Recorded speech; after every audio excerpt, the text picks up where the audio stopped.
Hi, welcome to the Nerds and Nonsense podcast. I'm your host, Jonathan. With me I have Randy, Kamar, and Adam. And today we are going to be discussing bad dates and social mishaps. Which isn't really a nerd subject, but, you know, because a lot of nerds don't go on dates. Yeah, a lot of attics and basements. Yeah. It's a nonsense one. It doesn't have to be nerd. They only come out for Comic Con. A lot of pillows. That Hey, nerds need love too, right? So. But they gotta pay for it. Yeah. So. Adam, you want to start us off? Sure. So, I guess the one that sticks out the most for me is I had a date via Bumble. This was, I think, in 2017. Obviously, before I was married, Andrea. So, I matched with this girl on Bumble. And on Bumble, the woman has to message first. On Tinder, anybody can message first, but so it's that was the case. She messaged me, which let me know. Obviously we matched, and then she messaged, so she's interested, right? So we, talked for several days or whatever. We agreed to meet up. We meet up at, I can't remember, the pho restaurant in Claremont Mesa. It's not PT Eatery, I think. Yeah. So Is it a Convoy Noodle House? No, it's right on Claremont Mesa, right across from Tea and More. Oh yeah, it's PT Eatery now. Yeah. So I can't remember the time exactly. I want to say it was 2 or 3 p.m. But anyways, I get there 5 minutes early. We literally pull up at the same time. I'm like, all right, cool. She's prompt. So say hello, hug, and as we're walking in, just kind of shooting the shit a little bit. And she's from Chicago. She was saying wow, man, it's so sunny here in San Diego. And I'm like, yeah, literally everyone knows that. Not anything crazy. So by the time we sit down, get our menus, kind of talk a little bit, she's like, oh, I need to use the restroom. I'm like, oh, okay. And she was kind of complaining about a headache or something like that, and didn't really think much of it. But so she is in the bathroom for 2 minutes or whatever, comes back out, doesn't sit down. She's just standing next to me, and she's like, I have to leave. I think I'm gonna go lay down in my car. And I was like, okay. What the fuck is happening? This is literally 8 minutes into the date. Oh wow. And I'm not 300 pounds. I look like my pictures, I think, and things like that. So I'm like, all right, what the fuck is this? But you were 300 pounds back then. Yeah. So. No, so I'm just sitting there like an asshole. She walks out, and maybe 30 seconds, I'm like, 1 Mississippi, 2 Mississippi. I don't want to walk right behind her. So then I walk out, and we had parked very close to each other. So her back door is open. She's literally laying in the back seat. Oh, strange. And I'm sitting in my car, all right, should I just leave? Is she getting out of the date? Is she actually having some sort of issue here? So Is she dead in the backseat of her own car? Yeah, she had, as I'm sitting there, she messaged me saying, oh, I think my mom's going to pick me up and take me to urgent care. So I'm like, okay. Wow. I was like, all right, well, I literally work 3 minutes away. So this is a Saturday, so I'm I'm just going to go into the office for a little while and finish some stuff I need to do anyway. If you start feeling better, message me and we can kind of reconnect. If not today, some other time. So, maybe 2 hours goes by, and I go to check Bumble and message her hey, how you doing? And she's not there. She had unmatched me. So I'm like, wow. Oh wow. Fuck. Yeah. All right. So definitely got walked out on in less than 10 minutes, and people that know me are like, all right, Adam, what'd you say? What offensive shit did you say to make her head for the hills? And I'm just I literally didn't even get to that point yet. So usually that's your opener, though. I know, right? That joke or something offensive? Hit her with a stone cold stunner. You don't like that shit, and move on. But no, that was probably the worst date because it was just so out of left field. What the fuck? I didn't do anything, and so that's the one right out of the gates for me. I think I'm kind of dynamic because I'm into guys and girls. And it's tricky because it's just like when it comes to like guys on those apps and things like that, we're pretty mechanical. We know we're looking for a physical experience. And sometimes catfishing comes to the territory. So you learn to have like a lot of patience. Like, oh, that's not what I thought it was, but like let's just kind of do the mechanics and like you're cool. I think on occasion with those, you have like someone who totally catfishes, so you just get like this person who looks nothing like their photograph, and it's just kind of like a session of like just working through it. Oh, man. And then sometimes I've had like a couple where it's been really bad. I walked in, I was like totally not what I was down for, and like I had to just kind of walk back out. Like backwards, like. Yeah, you're just like, I can't get into this. Probably like, the best I'm thing to sorry. do. I mean, I think the longer you stay, the more awkward. And it I becomes, think it's even easier though because it is so transactional. Because guys are physical. Like you get there, you don't have to go through the fluff of like having a long, boring conversation, spending money on something you didn't want to spend money with, or something like that. I think when it's come to women. It's just, for me, the key thing is, like, there's so much expectation of who needs to buy this, they need to dress this way, need to talk this way.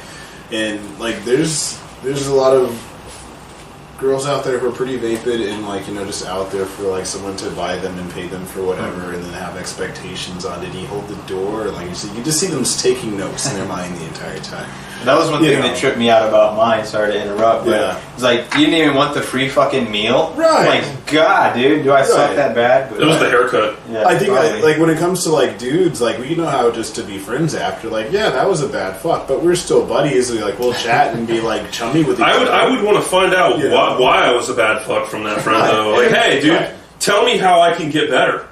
Right, that's nice. I think when it comes to, like, when it comes to, like, interacting with women, you may never get that no. It's like, can I try again? Do I get a second chance to bone up or Right. Right. So I think that's the balance. Like even like with my ex, like I paid for a lot of shit, and then it was a waste of time, and then in a lot of ways. And like the thing is, at least if you can be friends after, that's cool. Yeah, but if you can't be friends, you should send them a bill if you spent so much on them. It's like, hey, yeah, sorry this didn't work out. Here's what you owe me. I sorry to interrupt, but I don't think that you could be friends. It's just a reminder of what went wrong. It's kind of like when you go back to it. It's like, can you really be friends? Like, no, because then that person reminded you of a lot of bad things that happened. You kind of want to move past it. That's why you say you want to be friends, but honestly, you can't unless you really want to try. But that's why maybe I'm not a fan of dating because of that. Yeah, you spend so much time invested in them, and then you have all these memories you have to kind of like wipe from your mind. Because you're like, oh, that was all ruined because they didn't really care. They're going to disconnect at some point. the whole friends afterwards is a total BS. It's like it's not gonna work. Women are brutal when they do that, like Instagram, Facebook purge of like, all right, fuck everything we ever did, delete it. Every picture that has you in it, they will either crop you out or delete it completely. I mean, it's like I don't give a fuck. Like that happened. That's my history. I'm not gonna delete it. Like, who cares, dude? I just take it down. Just reminds me less of it. It's fine. I mean, I don't have any photos from previous relationships anyway, so it's just like So I don't have any bad dates, mostly because I don't date. But awkward social interactions. I've noticed sometimes when I get close to people, like I go to 7-Eleven a lot, I go to like certain food places a lot, and they get to know me. Yeah. Most of them know me by name, which is pretty sad when people in a restaurant know you by name. But they call you a dump truck. I'm just kidding. It's my nickname everywhere. I can't stop being called dump truck. The places I eat know my name sometimes. Is hey, dump truck, welcome back. No, but I used to frequent the subway near work. Yeah. The And restaurant or my the son, restaurant? The restaurant, yeah. So my 7-Eleven next to me at work, they knew me by name. There's the guy who's in for every lunch break. Well, there was a girl who was working there who, she was usually there when I'd go in, and one day she's just asking me this random strange question. She's like, is it normal for guys to send flaccid dick pics? I'm like, is this something that you ask customers when they come in here? This is. I was like, no, that's not normal. I mean, I don't really send dick pics, but if I did, I'd try to fluff it up a bit. I'm not like, here, look at my softie, Was this pre-Jared incident or post? 'Cause maybe Jared. This was post Jared. Oh, okay. Post Jared. Yeah. He wasn't back there yelling questions. Yeah, it sounds like a post Jared incident. Okay. Find out if it should be hard. Yeah, but it's just I just get weird questions and like it's like, wait, why would you ask me that? That's bizarre. Yeah, I think it's where sarcasm comes in play. But anyway, just so you know, I told her no, it's not okay to send flaccid penis pictures. It's either hard or nothing. Yeah. Unless you're a tripod, you might already be just levels beyond other people. I don't even need to ramp this shit up. It's already an A+, you know what I mean? I got gas station boner pills in me. I'm good to go. Check this out, ladies. Yeah, I think the worst thing is like when people will use dating apps. But I guess the thing, especially like in like the gay bi world, like everyone's on there it's like sex is like eating. Like, you know, people take care of their statuses. They're like in shape to like go out and do. So it's, you know, it depends on the evening and who's available. But like sometimes you do get like these like sociopathic guys who will get on there. They have a blank profile and they'll be like, "Oh yeah, I messaged you with this profile here, and you responded this way, yada yada." Like, what the fuck is up with your time? Like, there's all these other opportunities for you to go out there than trying to like calculate, you know, if I'm a good guy or not, or exert like your anger because I didn't hook up with you. You know, that's like a new age Jeffrey Dahmer. What was wrong with me that this guy didn't want to have sex with me? It's because your butthole's too hairy. Right. Like sex is like eating. He married both of them. You know what I mean? Oh yeah, no, definitely not like that. But like, you remember the movie Hitch, right? And you have like that girl who's like a complete psycho about like, yeah, you're a serial was it dating guy or whatever? Like you just like hook up and use women for sex, yada yada. Like you definitely have that that's out there where you have gay guys who don't understand the culture. You know, it's pretty funny. So I have a story. I was probably high school, sort of end of high school. My friend was dating a girl at the time, and then I was single, so he recommended, like, hey, we have this like mutual friend that we want to introduce you to. So back then, all the rage was like AOL Instant Messenger. AOL message on there, you know, you don't text or anything. Well, you know, because I don't think phones are capable of that yet, you know. So you know, we message on there, and we agreed to meet at the Mission Valley Mall. So. We would get to go see a movie, so she brought her friend with me. But I had both my friends, but they were kind of in the background. They were kind of just hanging out, you know, so just in case something happened, you know. So we go buy the tickets to the movie, and then we go sit down, and then she sits with some other guy. I'm like, I thought you were going to be here with me. Like, what's going on with that, right? Yeah. And she told her friend to sit next to me. So I'm like, what's going on here? I thought we we're on a date or something like that, you know? Yeah. So she sits next to me. Before the movie starts, I just say, hey, I gotta go, I gotta run, you know? Yeah. So I just get up and I leave. I just leave. I was like, whatever. Yeah. She turned, where are you going? I just leave. And then I go tell my friends, like, hey, it was a total bust, you know, like, she had her friend sit next to me and, you know, she sat next to some other guy, you know, so I think she was trying to pawn her off, her friend off on me. Yeah. And, that's weird because I went to the mall later on, I saw her again at the mall by herself, and she's like, hey, come here, I want to talk to you. I was like, nope, stay away from me, I'm good. I don't want to talk to you, you know. So that's kind of like, because I think we've been on some awkward double dates, like when we were out. Yeah, it was technically kind of like a blind date, kind of, you know, because you see photos and stuff, and you know, this is way before dating apps, you know, Bumble, Tinder, all that kind of stuff, you know. So yeah, it was. I'm not too fond of those, you know, because you don't really get to see, you know, person, you know, beforehand. But you know, nowadays it's like you kind of just see photos and stuff too. But they've technically not really worked out well for me. I think it's the issue of the free ones. I hear like a lot of people meet in the pay services, and there's like a lot more sort of tailoring of how it goes, and a lot of people get married off of those. Yeah. And I think, you know, me being like, I'm bi. I always think there's the possibility there might be that one lady who's out there. It might work. But I also know for me the safety zone is being with other guys, because I know how we function. We're not going to be like, oh, you have to buy me these 20 things for us to hang out. I think in the past it's kind of turned me off about dating like a lot of women. It's just like you go out and you do the expense and then you still get a shit attitude back. Like, you know, am I a transaction card here? So even like one example is like, I remember like prom. Gosh, like my mom put out money for like, you know, limousine and all this shit. And like I asked this one girl I went to school with, and she was like, oh, I already have a date with my boyfriend, yada yada. But I have a friend who likes you.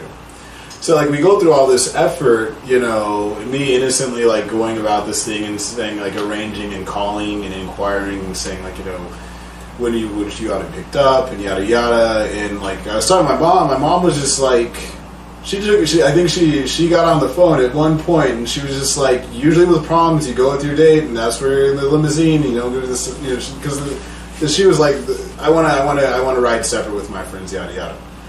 So, like at the end of it, like we put out all this money, we went through this expense. She ended up hanging out with her friends, and then like I just ended up spending the night like with my friends in the limo because my date didn't really want to be my date. Although the money was perfect. Yeah. So that's the thing, is just like, I think with dating women, it's not, there's an option of being friends after you somewhat use the person for their economic opportunity. When the nice thing is, like in the gay world, like, yeah, we may bang, but usually just going to be chummy friends after because we're all in it for the same thing, like the terms are understood. It's not just cutting someone off because, well, I don't like where you took me to dinner. Yeah, you're sticking to what you're used to, and that's good. It's totally fine. It's a lot out there. Like I can attribute that too. Before even meeting my wife, that a lot of cat and mouse games, a lot of not getting back to you. It's frustrating. It's but I didn't let it deter me, and I learned from each experience and to move on from the next one. Like, you know what, not gonna be sad and mopey about it because there's no point to it. It's like she's not gonna care, so why should I? So. But I think that's the thing. I think that's why I feel it's sociopathic. Yeah. Like I like having women as friends, but I notice that the dating culture can disturb that. I have a lot of professional coworkers who we're good friends. We work together really well. I'd never want to interrupt that with potential dating. Because then after dating, you virtually can't be friends. Like there's so many instances where I see people where they don't talk to someone else again. I'm like, that's a business economic opportunity if you work together. So for me, like I've never met a woman who's worth it to risk dating because our friendship's more important. That is true. Because like if you date and then something goes wrong, you guys are still working together. Maybe one of you guys has to leave the job force. It's awkward. There's like it's a lot of different stuff. It's like, I've had to deal with that. Right. I had to leave my last job because I had a ex-girlfriend who was a coworker who, after we broke up, I got drunk and decided to leave everything that she had left in my apartment, like in a bag at her front door. Yes, this was on Valentine's Day of all days. But I love but yeah, then I go into work the next week and I try to apologize to her, and she told management I was harassing her. Yeah. So I basically was gag ordered to not speak. I had to ghost her every time I walked down a hallway. It's like I had to act like she wasn't there. But the whole time it's like you're being torn apart inside because you just want to like talk. It's because I still had feelings for her at the time, but it was like hers were completely shut off. Yeah, I don't get that. For me, that's where straight people are fucked up and dysfunctional, and where gay people and bi people are better. Because you can maintain relationships even though you have a sexual interaction, whereas in the straight world, you're like, yeah, we worked together, but we dated, and now we have to totally changed our jobs. Like, what the fuck? Like, that just destabilizes society. Oh, it worked out for me because it got me out of a crap job. Yeah. But, like, whatever, because it is civil, we are civilized. No matter what happens, we should all be able to be friends after. The positive thing, though, is I work with all guys now, so I don't have any intention of sleeping with my coworkers. Lance is kind of pretty, but, he's not really my type. Well, yeah, in the service world, everybody sleeps with everybody anyways, so they get over that. I believe it's a lot of influences, maybe social media, a lot of TV, it influence what should be the perfect ideal, traits for the opposite sex or the same sex. They want this and that, or they maybe see somebody else that has, that already. Being married, they want to get it that way, so therefore they are so inclined to try to progress faster, and then they end up making mistakes. Find the perfect person that's not right. So I'm like, it's like for me, my personal experience, I had to go through a lot of them, a lot of them, a lot of hit and misses. So it's fine. It makes you grow better. You learn from those experiences, and then you put those kind of skills or experiences to your benefit to look for another one afterward. I always look at it like, if you know anything about baseball, a guy that hits 300 or essentially hits 30% is probably an all-star. A guy that hits 333 is like Hall of Fame worthy. So if you think about it in the dating world, if things go right 33% of the time, that's pretty solid, dude. Because to your point, let's say I've been on 100 dates, like I don't think I'm anywhere close to 33 working out very well. So that's how I always looked at it. Like you couldn't get disgruntled because Tony Gwynn, in the dating world, if you translate his hitting percentage, it's like, all right, he's better than me, but he's also probably the best hitter of all time. So I think the tricky thing, though, like me coming from a counseling background, coming from people who, I follow a lot of material of LMFTs, which are licensed marriage and family therapists, and like a lot of psychologists.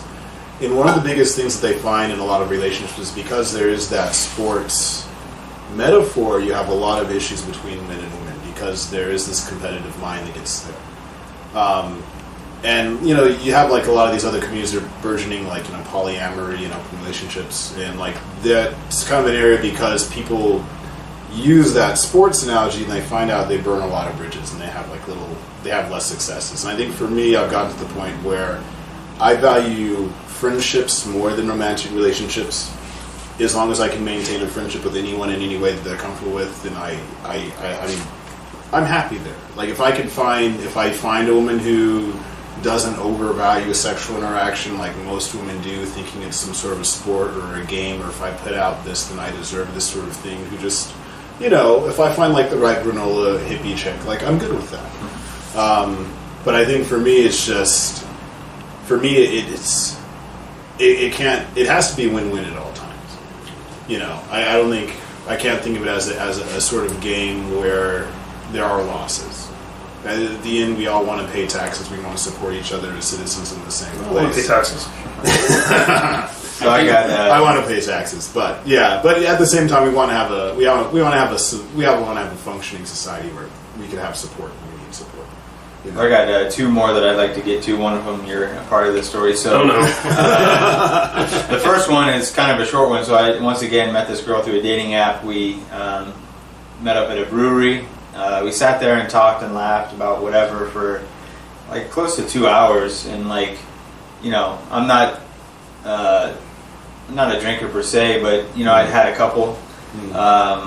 I thought it was going well. She's a very pretty girl. She used to be a news anchor up in like the Bay Area. Not anyone famous or anything like that, but good enough looking to be on camera.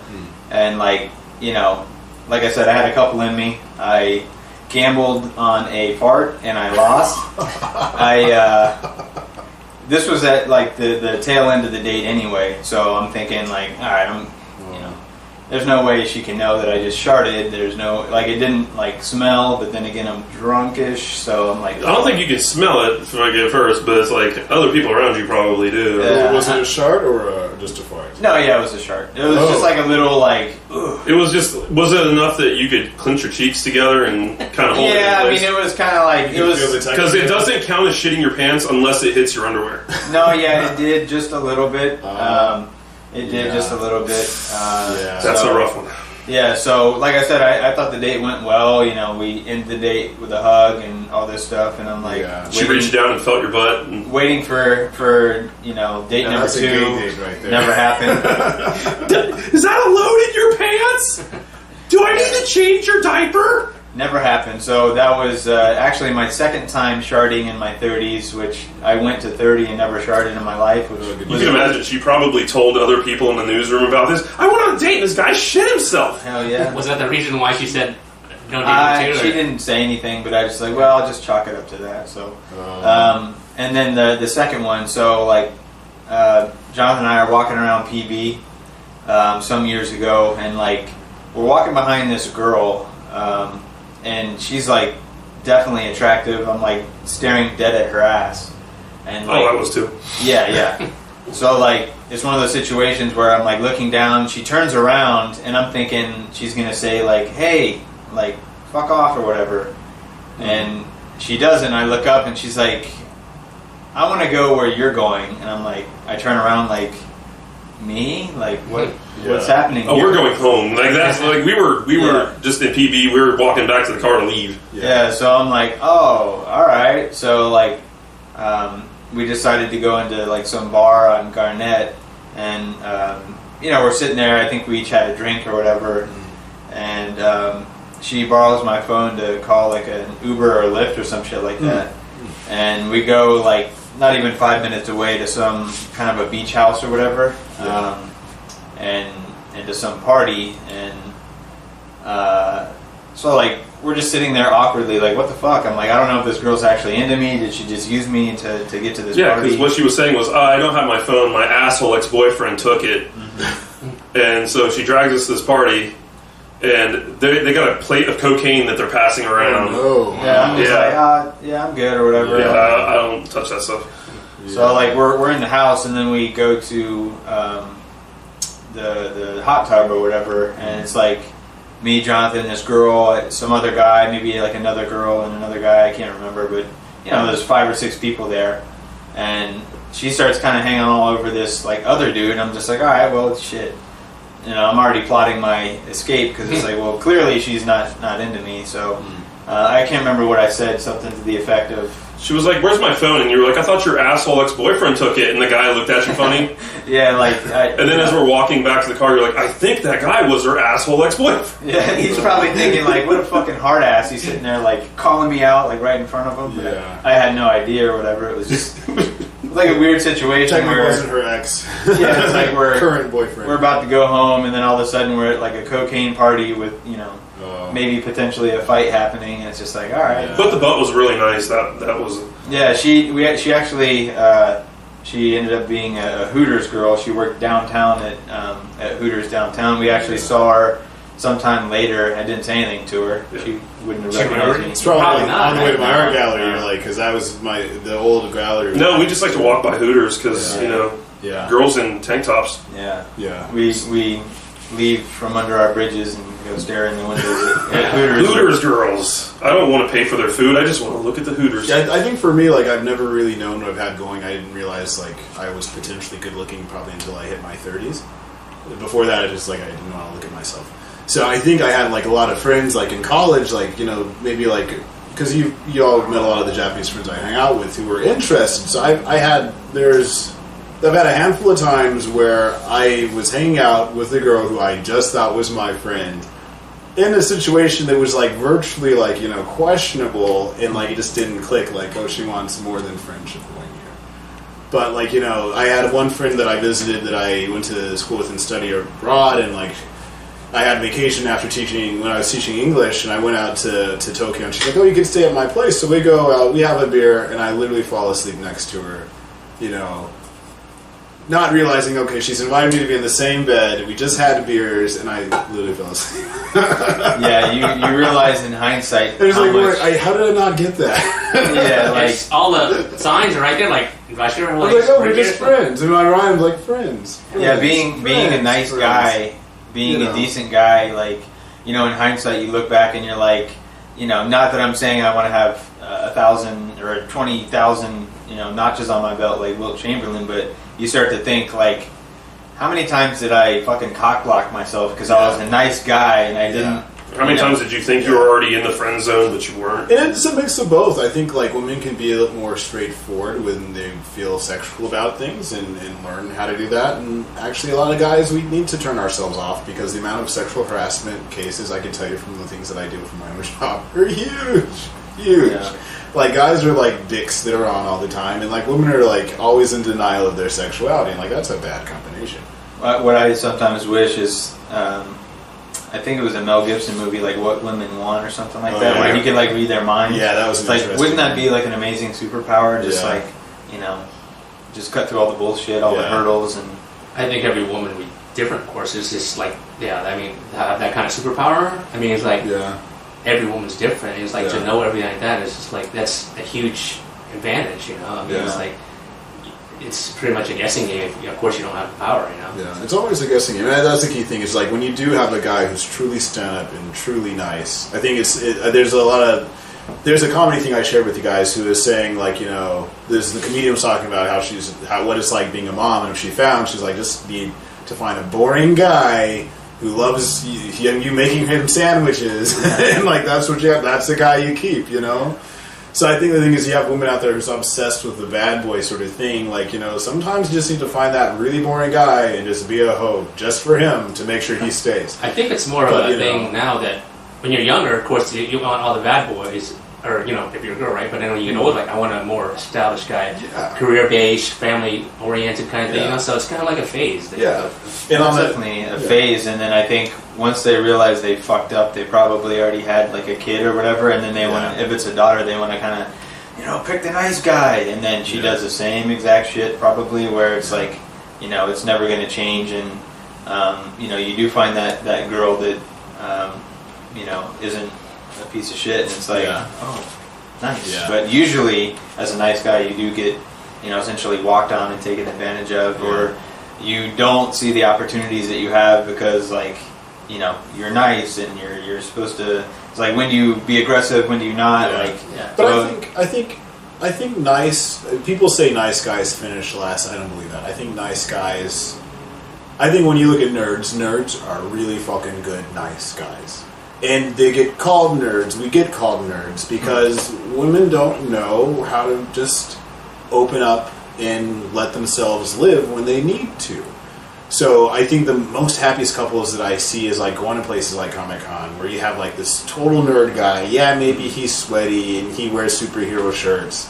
But then there's this other nerd girl who loves what she loves, and they cosplay together, and she could be hot as hell, and he's nice and he respects it. And like they stand up for each other. But you have like nerdy guys. It's a beautiful thing. It's a beautiful thing, right? When you see it at Comic-Con, it's really a beautiful and thing it's to see. real. It's so real. But like I know enough people who like see like, oh, you're a big black guy and you're all muscled and you should be watching sports and like looking at women and calling me names, and like if you're not doing that, then I don't recognize you. When like, well, maybe you could just get into X-Men and be like, hey, I can dress up in whatever I want. He accepts me. He likes me. Like, we read comics together. I got a comic book. He's satisfied. Like, maybe we eat ramen too much. Like, just some humility and like little excitement. That's all. Yeah, I kind of live in that world of like being a nerd, but like I'll pull up listening to Eazy-E or Tupac and I bust out my Ninja Turtle collection. Like, bitch, I'm so gangster. You don't even know. You know what I mean? Like, I kind of live in that world. Yeah, I don't need to be gangster, otherwise I'd be in jail. Plus, from the gunshots last night, you also live in the ghetto, so... Yeah. I count the gunshots. I think it's kind of like the norm to be kind of like nerdy a little bit in a way now. It's just like the nice guy. It's nothing wrong with it.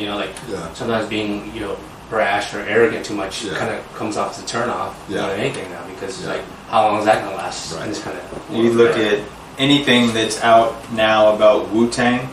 And how they are into comics and kung fu movies and stuff, and like then they rap, but they're like well read, and it's like they are like the prototypical like gangster, like nerd, like they were the original Comic-Con, like what I mean, like they're RZA, like he's into producing movies and all that, like there's so much talent there, and people like in hip hop you have to be a thug and you have to be like about the club music and stuff, but that's not Wu-Tang. So. Yeah. I think for me, like, the only girls that'll work for me are bad girls, but there's not enough of those because I'm a nice guy. So, tie me up, do whatever. But I'm going to be nice because I'm nice.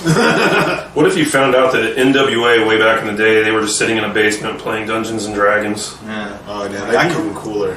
I collect rubber duckies, motherfucker. Like. All right. Okay, that I think concludes our show for today.